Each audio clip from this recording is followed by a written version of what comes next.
All right, so why don't we just start with Byron to describe a little bit about growing up here in Alaska, and, where you live and where you come from. Well, first of all, regarding this photo, in my mind, I'm still that age. And you're all making me feel old by it. There's a reason I want to begin. There's a reason that Willie Hensley's in the middle. He was very likely, I can't recall the specific hearing, there might have been folks further down the table, but Willie was, from the first day of early organization. It was kind of free form before that, but when we organized, Willie was very clearly the key leader relative to focusing on the claims issue itself. And while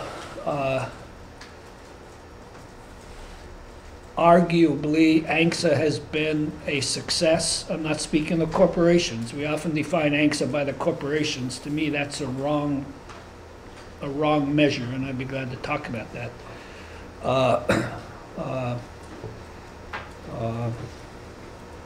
Willie was key. Willie was, in my judgment, the key leader. And that's all I want to say about that. You can see Emil in the background. Emil also was pretty much always at the table, either making the key introductions or framing the issues. He was the first leader, at least of prominence that the public and others had engagement with. Which one is he in the picture, though? He's right over Roy's shoulder. Oh, I see. See him? Uh-huh. Yeah. Amonati. Yeah.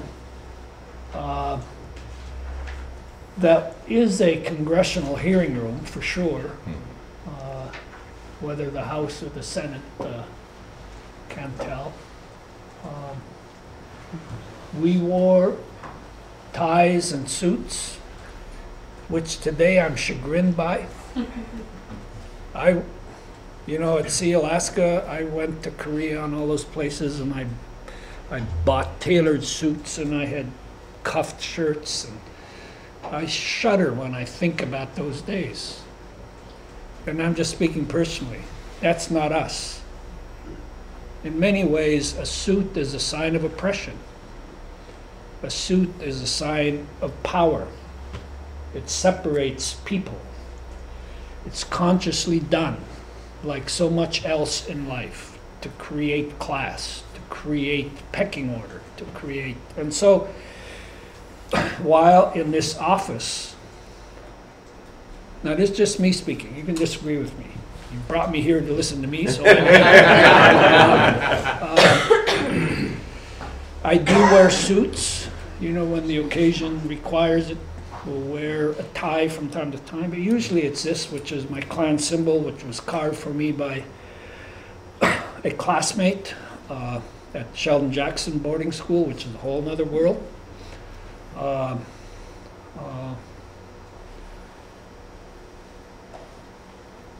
A lot that I've done in my life has been compromise. Life is about compromise, isn't it? Ultimately, it's about choices.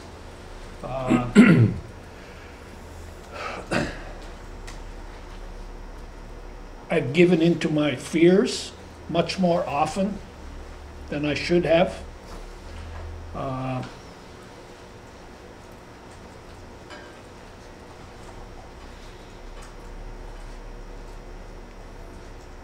I failed in the courage of my convictions much more often than I lived to my convictions.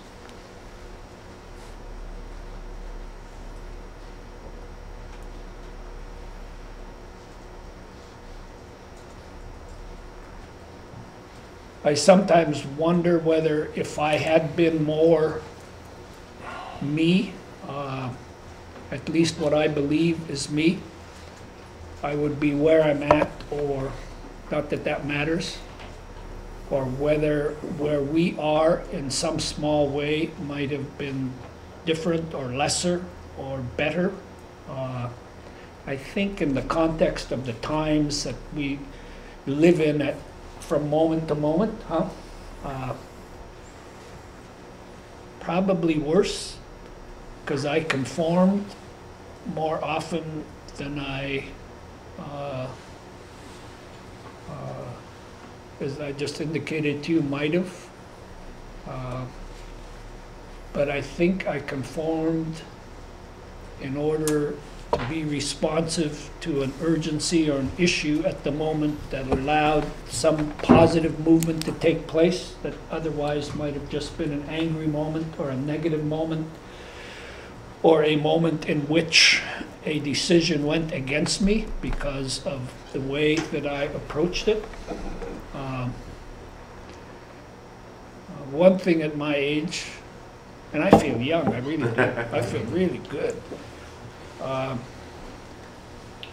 is you do kind of reflect, though.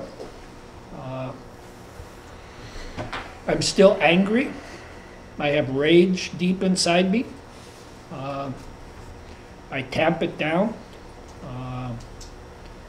I try to make wherever and whatever and however I'm engaged as positive as I can make it. I try to remain enough of me that when I'm in a room, hopefully people know I'm native and that there might be even a little edge there.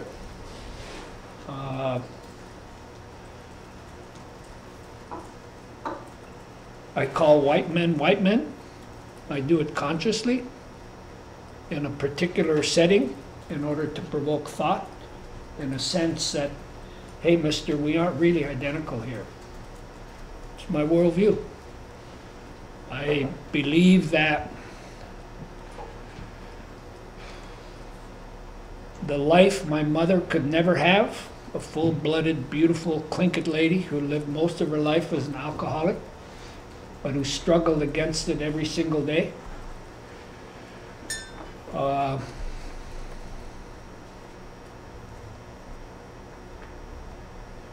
We still live in a time where her life would still have been something of a struggle today.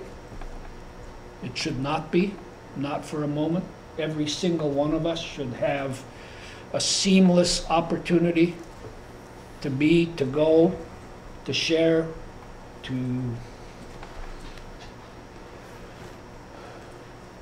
The one thing I found in the Native community over the years is a general comment, in spite of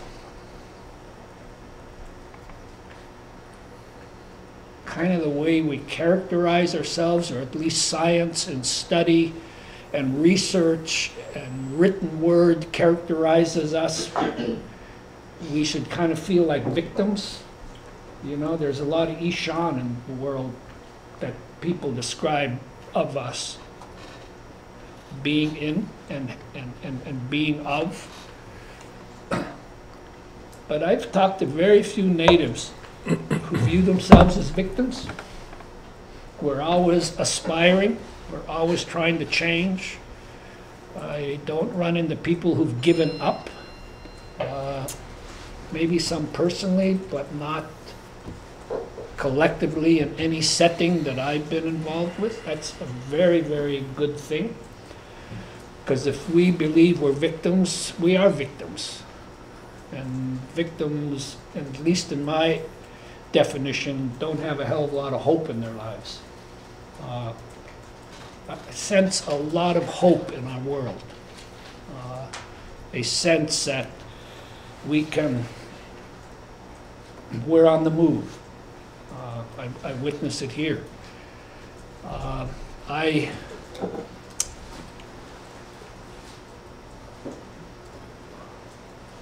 When we began, Willie was one of the few of us that had a college degree. I didn't have a college degree. Roy got his later when he was CEO, huh? Yes. Yeah. I remember when it got time to have to answer the question, do you natives have the capacity to be responsible for land and money? When the size of the, and Willie and Roy will likely, or could well speak to it, when we first began, the size of the settlement was not very big, or at least what was possible before us at that moment. And of course, one of the things that changed everything was oil. Prudhoe Bay probably had the bigger impact on ANCSA than virtually anything else, in my judgment. But where was I? Lost in the woods. Lost in the woods. What the hell was I going to say? I did that when I was young too. So don't impute anything to. Well, maybe we can have To Willie this. step in. And, So I just want to say that back to my very early days. In many ways, I'm just kind of lucky. I never had a sense that I was going to be a leader or I was going to do big things, or it was always just kind of dealing with what was in front of you. Yeah.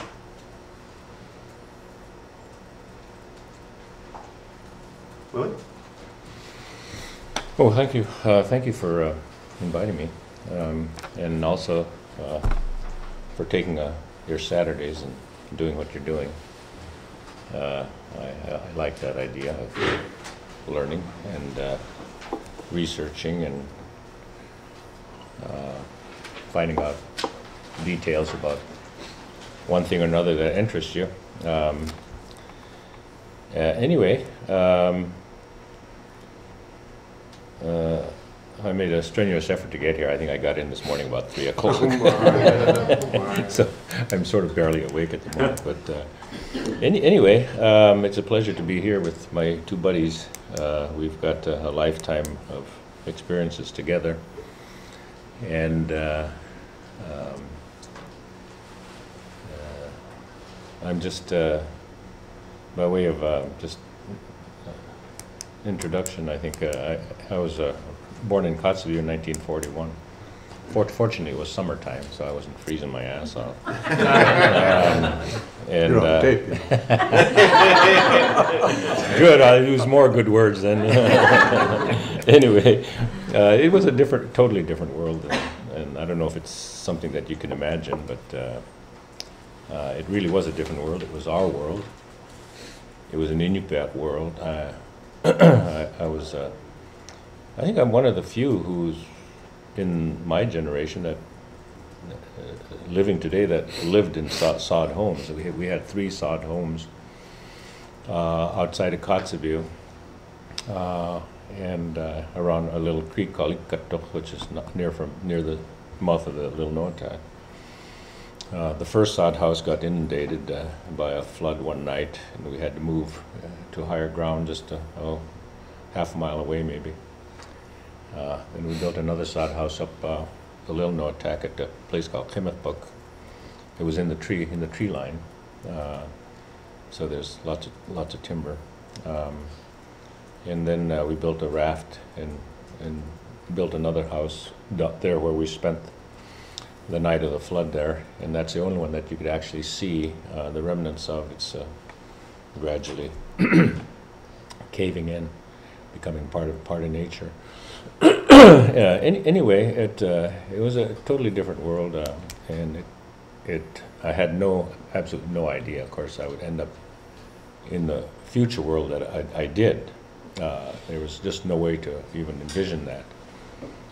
We didn't know how our world was going to change.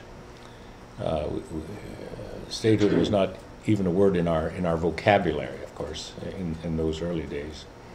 And people spoke Inupiat, and so that's the environment in which I was raised and grew up. And needless to say, we didn't understand the notion of private land and private property in that Western world notion, which you all live in today and think of it as the way life is, but it wasn't for us. And I had the good fortune of having parents. My mother's uncle and his wife adopted me from my mother. My mother died a homeless alcoholic in Fairbanks. She couldn't handle this world, I guess. And but the good news is I was raised in a traditional environment that somehow the values of that world kind of got infused in me. And I think you can only understand, I think, Native Alaska if you understand the notion of colonialism. And that's not something that I've understood. In fact, most of my life I've actually been fairly ignorant about most things in life in terms of what shapes people. And the many layers of pressures that shape a personality and a mentality. I didn't know that we were in the process of being rewired, so to speak, mentally by the government and the missionaries. And this is an arena that I think we haven't really explored fully in our native world. In any case, by the time I came around, we had had a couple of generations of people who were being manipulated in a whole bunch of ways. And when you start talking about the world that we've inherited today, it gets a little touchy because you start talking about some notions that are difficult to talk about, and also a little dangerous, because when you start talking about religion, you know, that gets right down to sort of the heart of who you think you are, you know. And in a colonial world, there's what's demanded is control and loyalty. And the people who are there to colonize you are going to use everything in their power to do that. And the sad reality is that we're still in a colonial world in terms of the issues that we face, you know, as a Native person. And if you've reached the point where your identity is sort of common with the pioneers, then you're really in trouble. You know. But that is sort of the nature of I don't know how many Aleuts are here or Sukpiaf, but I almost feel like I know a little bit more about that part of the world than I do my own because of the research and the teaching that I've been doing. But the Creoles played quite a role, you know, because the first things that the Russians started doing was reproducing themselves, right? And then sending their half-native children off to Russia to be educated. Oftentimes they were more educated than Russians themselves, you know, and they became a more effective colonizer than the Russians because they were indigenous, and oftentimes they spoke the language and they knew the country, you know. And so those were the tools that the Russians were using to get more control, right, of Alaska. In any case, that's ancient history. But if you take my class, you'll get all that. Now, getting back down to earth, I guess the good news is that I didn't didn't quite get suppressed to the point where I lost my identity in all the efforts that the institutions were making, the state and the church and everybody else, who tried to take our identity and our spirit and even our language away, among all that other knowledge that they didn't give us. Once you stepped into the classroom, forget it. There's nothing there about you, in your world, in your history, your knowledge, your language, your music, your art, your cosmology, nothing. And yet, some of us managed to survive that process, thank God. Because if we did not, if we had lost our identity, we would never have gotten a settlement, ever. Because you're not going to sort of bite the hand that fed you, you know? And so a lot of our own people, at that time we were starting to get started, well, they were skeptical. Our own people were skeptical because they didn't want to confront Uncle Sam or the state. For a couple of generations, our people had been completely affected by the missionary societies, who in fact were handmaidens of the government. There was no such thing as separation of church and state. Sheldon Jackson turned our children over to the churches. You know, and that's the colonial thing. There's religion and the state work hand in glove. And it has nothing to do with race. It has to do with power and control and resources. Okay? Anyway, the thing that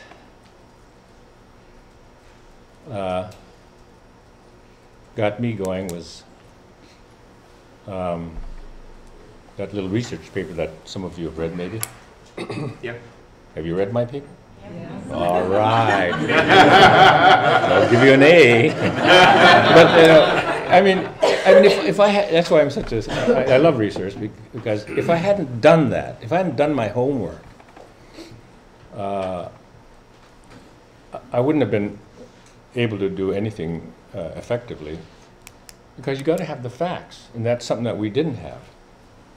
In fact, there was so much we didn't know. If we knew a tenth more than what we did when we started, our arguments about the settlement would have been a heck of a lot more powerful. We should have ended up with 100 million acres of land. If we had known that there were less than 800 Russians in Alaska at any one time, to me that would have been powerful. You know, well, we didn't know any facts to speak of, you know. And that little paper helped me to sort of understand where we were in 1966, 8 years after statehood, when the gears were already grinding, and the state was beginning to select huge multi-100,000 acre and million acre chunks of our land. And so I guess the good news was I didn't get lost in the details of the subject matter. That is, I mean, there's lots of things. There's different ways of land holding. You know, there was the reservations. There was the court of claims set up for compensation. There was the Indian Claims Commission that followed it to try to hurry things up a bit with all the Indian claims from all over the country. There was the native allotments. You know, there was the Indian Reorganization Act. There was lots of different things. And then there was also the provisions in the Statehood Act. And but I was able to see the picture. And for me, sort of the aha moment was when I realized that there was power and substance to this notion of Indian title, Aboriginal title. And it had not been extinguished, even with the Statehood Act. But when it was going to be extinguished was the moment the Secretary of Interior signed an interim conveyance where the state was requesting large chunks of our land. Then that land was going to be gone. We were never going to get it back, never. Because in a sense, that was the elimination of Indian title right there. That would be compensable, but you were never going to get the land. And I think what was most revolutionary about our thinking back then was that we were going to try to turn 200 years of American history around. It's been 200 years taking the land, and here we're going to we're going to try to get them to give it back. Oh, that was almost an impossibility. I mean, almost nobody would believe that. But we were so ignorant, we did. Yeah, we did. Yeah, yeah. We didn't know that it was impossible. You know. In any case, so that little paper was what, even though it's somewhat inconsequential, to me, when you research something, that's your information. You own it, you know, and you can use it. And so when Emil Nadi invited us to come down, in fact, I have his invitation. I've got tons of shit, man. I mean, I've got Emil's invitation when he was head of Cook and Naval Association, mimeograph sheet, you know, we had no communication, we had no money, we had no telephone, we had no TV, you know, and the post office was our means of communication. You know, and the Tundra Times. But Emil and I sent this invite, and we thought it was going to be a little meeting of like maybe this many people, because you had just a few people doing things in different parts of Alaska. We didn't know each other. And then that actually got precipitated into the first large meeting in history of Native people focused on trying to preserve our space. And he had a handwritten little note saying, come a couple days early because we need to talk about some things. Yeah, in any case, there's a lot of history there that needs to be written still. And it's not Don Mitchell's version that we want. Some of it maybe. But there is a completely different perspective. When a Western mind is working on something, he's in his zone, right? And that's the sad part of history. It's written from that standpoint generally. And so trying to get something from the indigenous perspective is not easy, you know? And so in the course I teach, I try to get people to respond, you know, from the Unungan area, from the Sukbet area, from the Tlingit area. Tell us about what happened in your century or century and a quarter. How did things begin to change, you know? In any case, I'll just leave you with a couple of things. Number one, it was never ever certain where things were going to go when we started tying up the state, thank God, with Secretary Udall's help, when we got that land freeze and stopped the process. It was absolutely essential. We had to stop the process. Otherwise, the only option was a Court of Claims or Indian Claims Commission. And when I realized that these poor buggers spent 35 years in court, got a measly $7.5 million after 35 years, and not 1 square inch of land, I knew that we had to have something different. If we were going to get land, we had to have something different. In any case, there are two things I'd like to leave you with. One is that, and it says a lot about some of the compromises, some of the policy issues that kind of became law. And one is, if the state wasn't ready to deal, there was going to be no settlement. The process couldn't move forward without the state. Our delegation would know what to do. They had to respond. Or if the natives were divided. If the natives were divided, there was going to be lots of problems. There would be, I think, an inability to move forward because our delegation couldn't deal with a bunch of squabbling natives going 40 different directions. And so that says a lot about some of the compromises that had to be made in terms of the 7I, you know, the land selection program, the fact that the Tlinkits are in, that was controversial because they already had a settlement, you know. But in order to hold it together, you know, we had to make these internal compromises, and we just kind of went from day to day trying to move forward. We had no master plan, you know. And so it's virtually a miracle that we got this settlement. As unhappy as some people are about it, the reality is that it's the biggest land settlement for indigenous people ever, the most unique. But in a sense, it could be temporary. I mean, when you look at the long run, whether or not we can hold it together. But the reality is that we're about to lose it anyway. We came that close to losing it all. That close. Right? Because if the state had hustled ahead and made its elections, it was over. The only thing we could hope for was getting a few cents an acre 50 or 100 years from now. You know, but because of people's persistence and passion, you know, we were able to do it with the help of Richard Nixon. Thank goodness for Tricky Dick. I am not a crook. And oddly enough, he came from Whittier, California, which was the home of the Quaker church that came to my hometown in 1897. Wow. Crazy, huh? In any case, thank you. There's so much to talk about that it's impossible to cover the whole story. But the first thing we did when we formed AFN was to throw Byron out.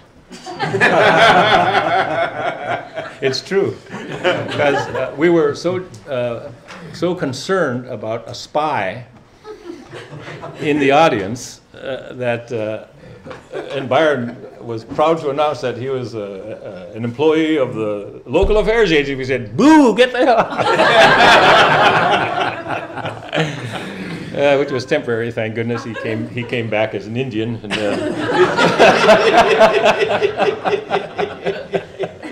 and we let him have a vote. Anyway, thank you. Right. Well, thank you for inviting me, Greg, and it's good to be here with all of you. Again, I've been here before, but not with you particularly, but there was another class in here as well. I wanted to think about this as kind of a timeline and a story. But first I wanted to do a little disclaimer. Both Willie and Byron were a little bit longer at this than I was. I came on the scene as a pretty young guy in about 1967. They were on the scene from the early 60s. This was the time when the lobbying was beginning to go forward. In those days, I think they had to come out of their own pocket in order to get themselves there. But I came on in about 67 as a result of being associated with Cook Inlet, the CINA, Cook Inlet Native Association. A little about my background. I was born in Athabascan country on the Yukon River at Nolato. And my mother was of Yupik descent, which is kind of odd.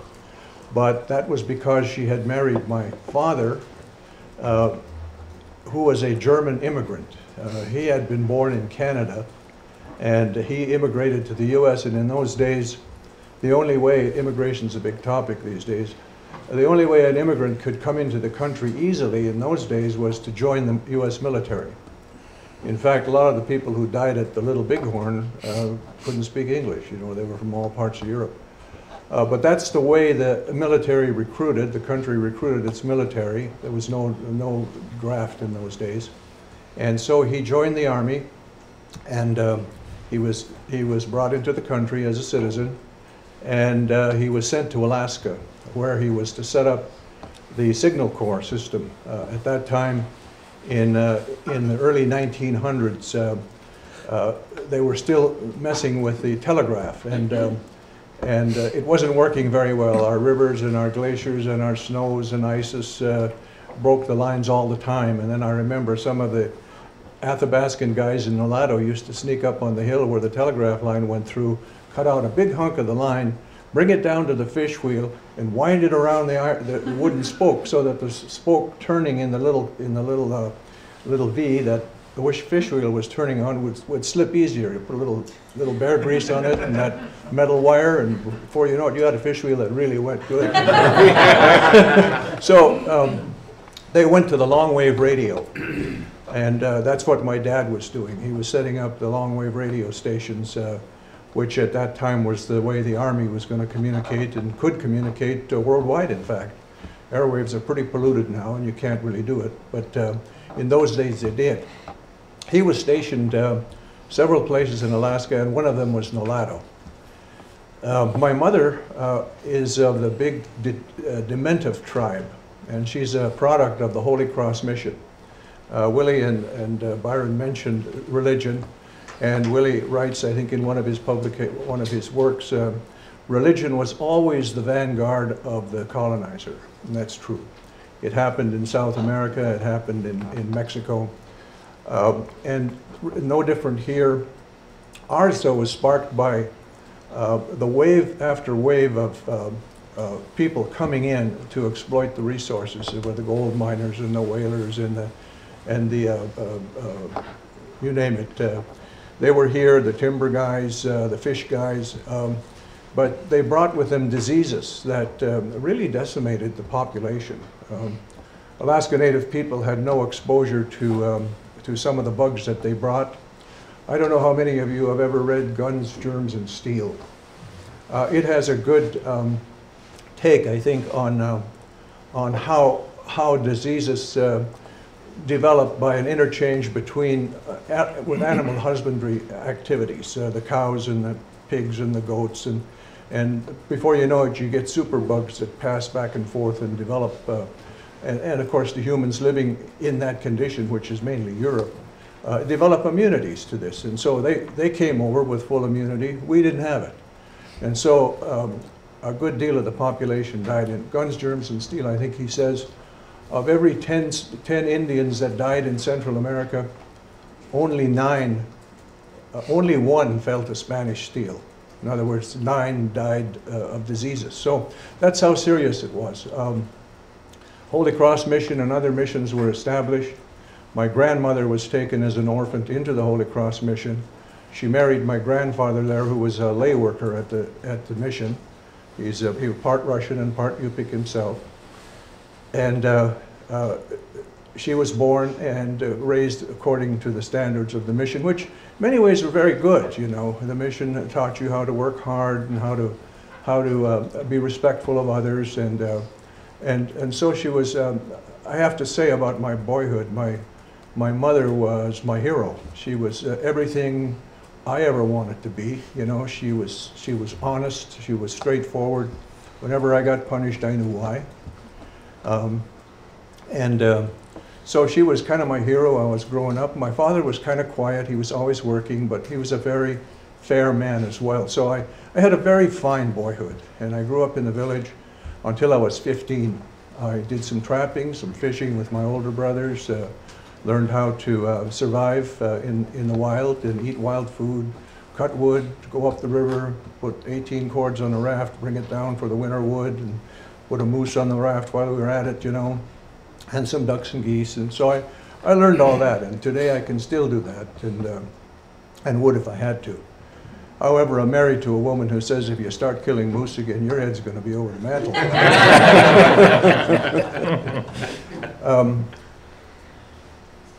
Moved to Anchorage when I was 15, so my younger brother and I could go to high school, and we did. After that, I went in the Army for about 3 years. Vietnam was heating up.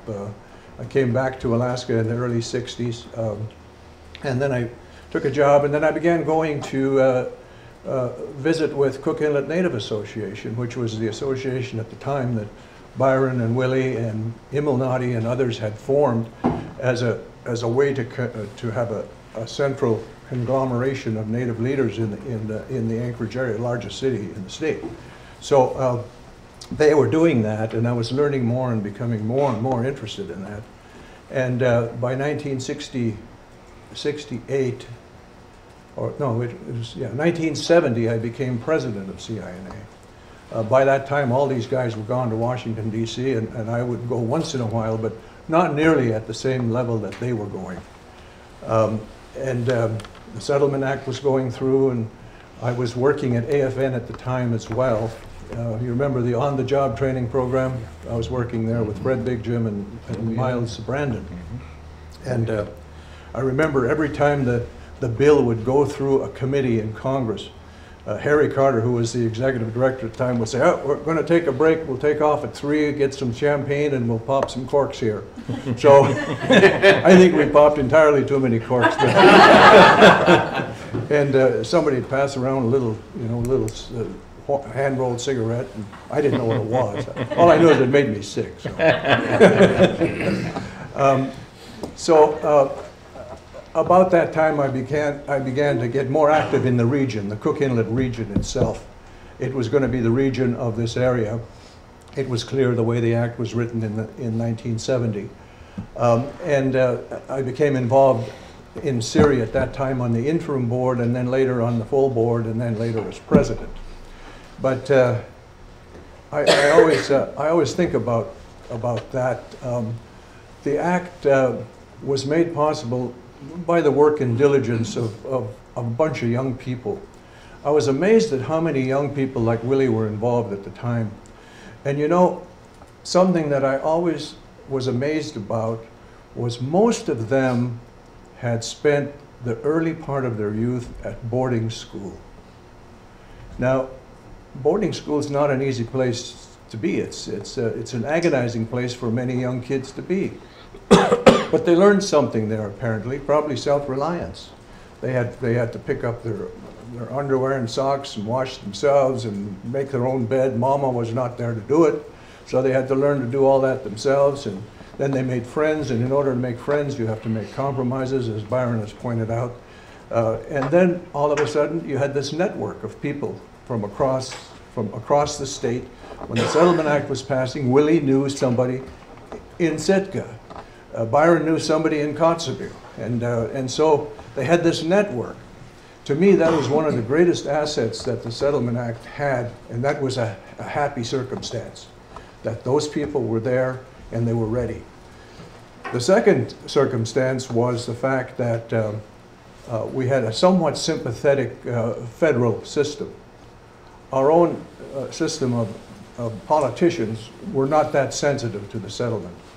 Stevens wasn't for it, neither was Gravel, neither was Governor Egan, neither was Wally Hickel. They were all kind of dragged kicking and screaming to the table because oil had been discovered at Prudhoe Bay and the nation wanted the oil. They didn't want to continue to rely on Saudi Arabia and the others to provide it. We wanted to be oil independent. And so they were told in no uncertain terms that if you guys in Alaska didn't do it, we were going to do it. We were going to clear the way for that pipeline. It's crossing contested land. The courts have ruled that.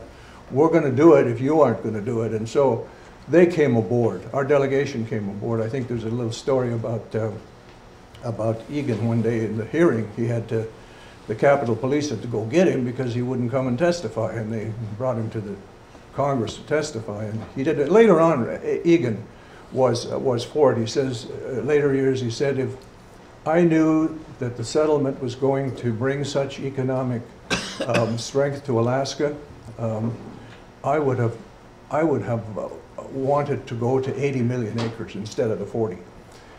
And he was not alone. Wally Hickel changed his mind. Robert Atwood, who was president, who was the journalist in charge of the Anchorage Times, was deadly against it.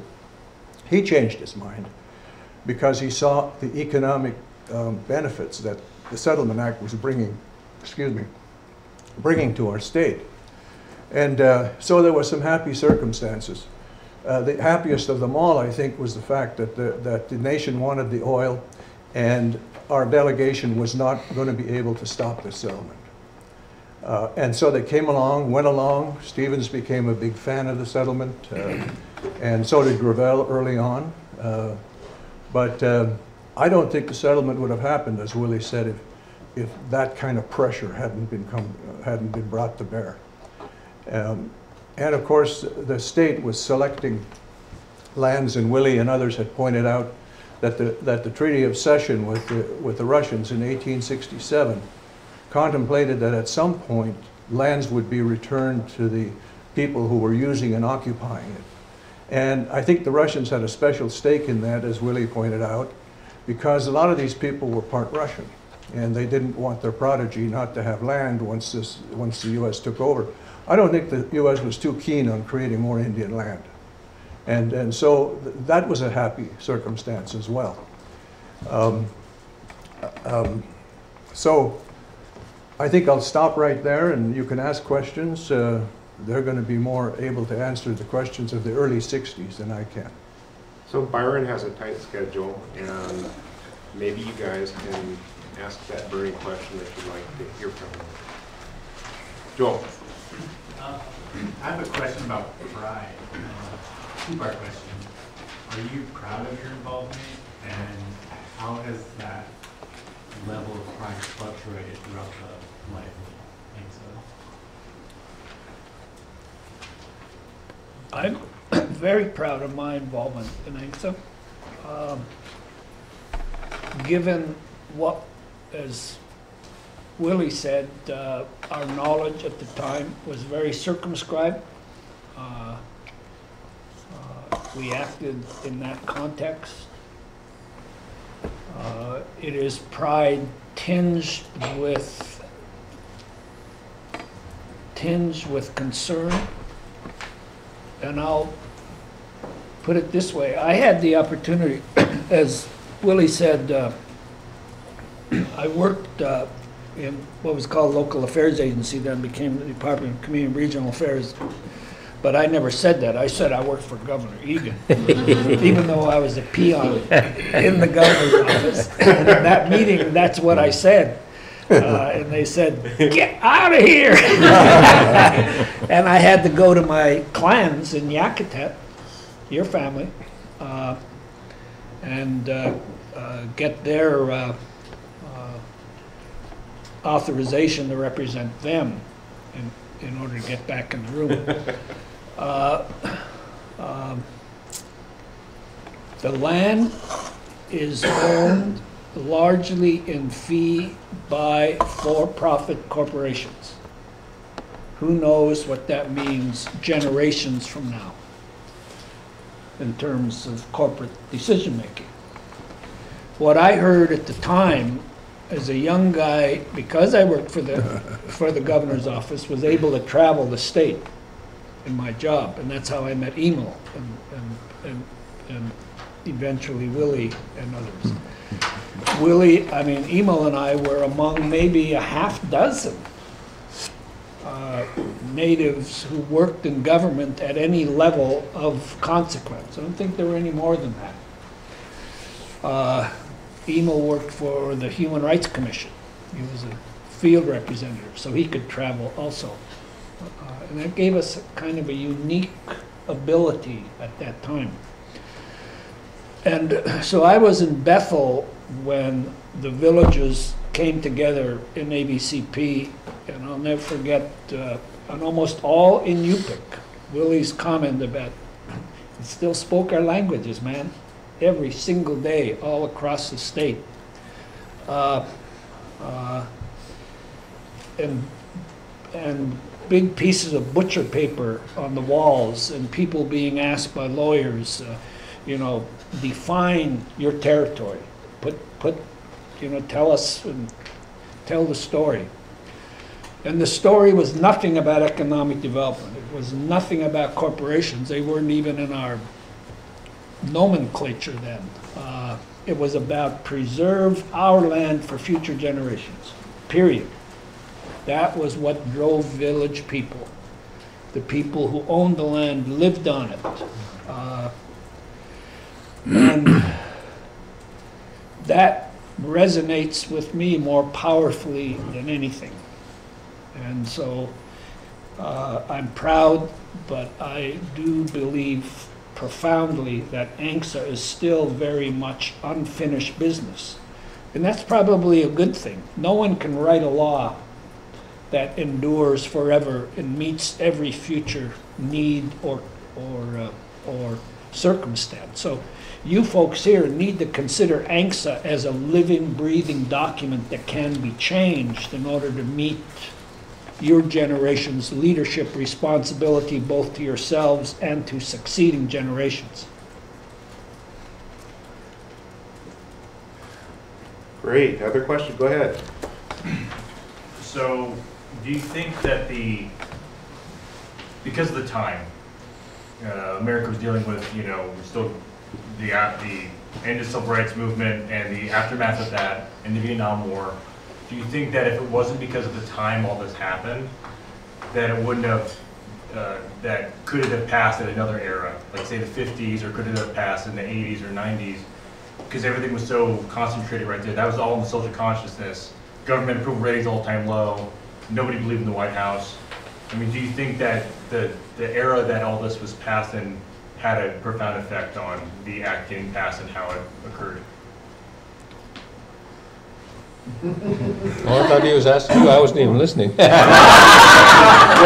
I would say, I don't think it would have happened. If you read Willie's book, you'll know that the federal government sat on their obligation to transfer land to the Aboriginal inhabitants for 100 years and made no move to do anything about that until the oil was discovered. And they had to, in order to clear title to the land, make the transfers, clear the title to the lands. And Willie may have a different opinion, but I think that was the single most important event. They would not have transferred otherwise anything. We would have gone, like Willie says, to a court of claims probably, and got just cents on the acre. No, the U.S. was not inclined to create any more Indian land or do anything, any act of kindness, if you will, for Alaska Native people, even if they did owe that in a treaty between two nations. My sense would have been that while that was very much in the ether, the riots, Martin Luther King, Vietnam, all of that, civil rights, it informed to some degree, but Alaska was then 10 times what still exists today. We have a love-hate relationship with the federal government. We're a conservative state overall. I think, no, that land claim settlement was very local, built around our circumstance. And it may have informed it, but I agree with Roy, and I said earlier that the external circumstance that changed everything was Prudhoe Bay, which happened in 1968. It changed the political landscape such that, and that's one of the things, Willie, that I marvel at today. We could have been completely run over by that reality, and instead somehow we're able to take advantage of it in a very responsible way. A settlement that was could have headed toward the Court of Claims or the Indian Claims Commission, or modest land, if we'd gone to Congress, suddenly increased in dimension tenfold. And when we started, 44 million acres sounded like an absolute pipe dream coming from where we had, and looking back on it, the momentum was such that possibly more would have been possible. So the idea of always, I mean, have you ever made a deal of consequence where when it was all done you thought, damn, I could have got more? Yeah. That's because in large part we take counsel of our fears, don't we? And that's one thing I will close with, is it almost flies in the face of the reality of our human relationships and even our core natures. But if I have one regret in the totality of my life, it's that I gave in too often to the counsel of my fears.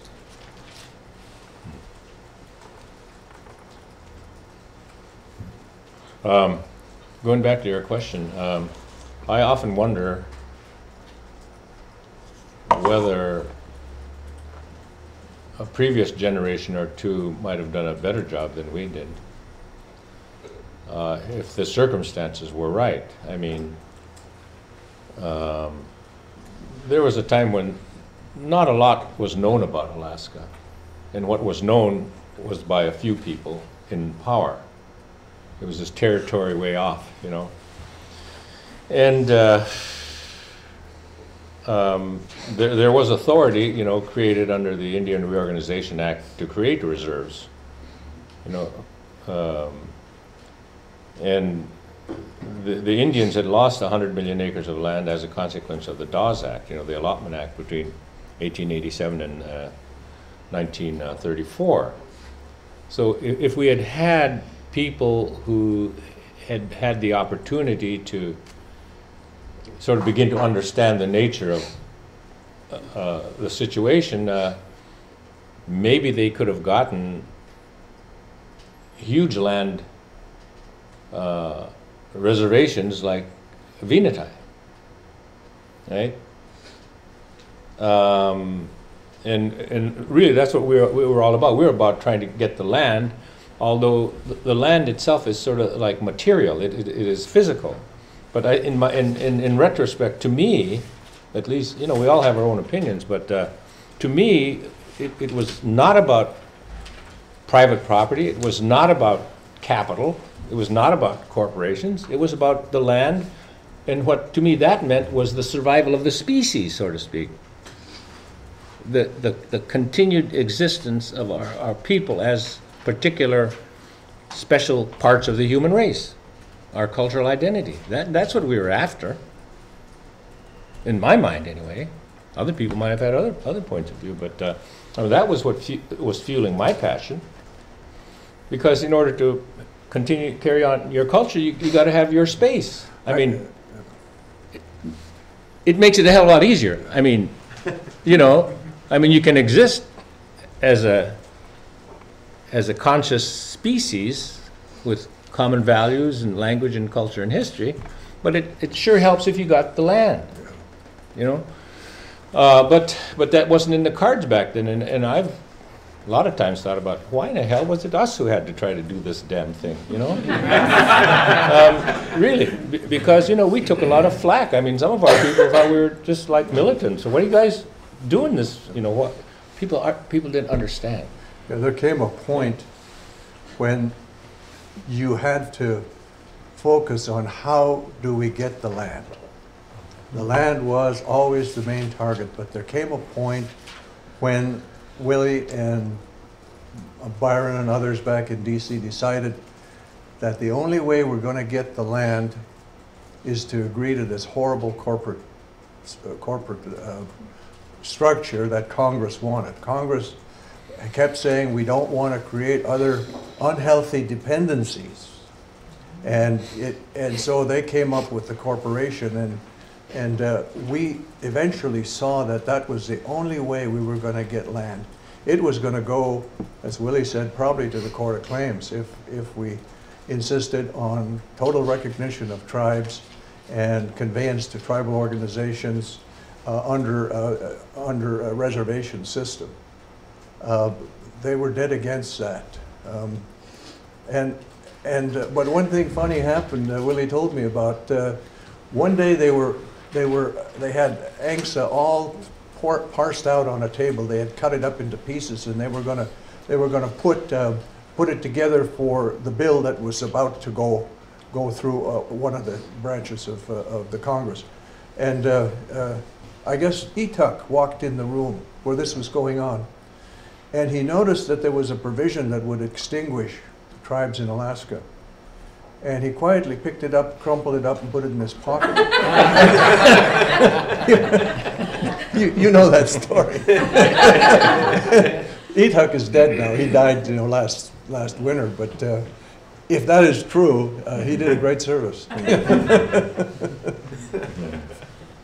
There are apocryphal stories about angsa. The thing about many apocryphal stories is that they serve a purpose. They kind of illuminate either something that you wanted or you didn't, and that story is certainly one of them, and we're dealing with it today in the issue of land and the trust. for tribes. You just spoke on that here recently. I spoke to the Resource Development Council the other day, yeah. I have to leave, so I just want to say, if I could also, thank you for this opportunity. I'm looking at a reflection of our leadership, both of today and of the future. One of the things that I see around this table is a very different demographic. For us, there were very few women at the table. Those that were among the very strongest, whose voice was heard in a very powerful way, and in a significant portion of our leadership today, there is much more balance, there's much more involvement, there's incredible leadership from females. I think your generation takes that for granted. When I look at it, I marvel. And yeah, so thank you all for what you are and where you're going, because you're going to make a difference in our world. So thank you. Got it. Right.